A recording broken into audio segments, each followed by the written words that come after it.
Алдымен бір топ байкерлер дәстүрлі түрде қаланың орталық көшелерін аралап шықты. Мамандардың сөзінше, жыл сайын екі дөңгелекті көлікпен жүретін тұрғындар саны артып келеді. Ал биылғы мотошерудің жабылу салтанатына 150-ден астам байкерлер қатысқан. Шымкент қаласында осындай керемет салтанатты шарасы үшін үлкен рахмет, қонақжайлығы ұнады, бізге де келіңіздер.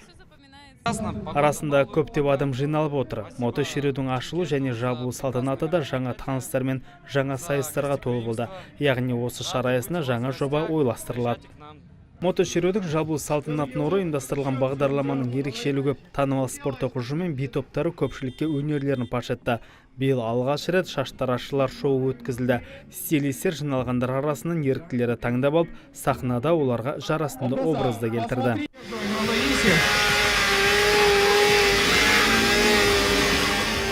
Биыл байкерлер мотоциклді әдетке айналған алаңға қоймай, сауда орталығының көлік тұрағына тізгіндеді. Кейбір қатысушылар дәстүрлі түрде мотобайкпен суретке түсу орнын дайындады. Бұл қабырғада арнайы граффити өнері де көрсетілген. Келушілер шараның ойын-сауықтық бағдарламасын жоғары бағалады.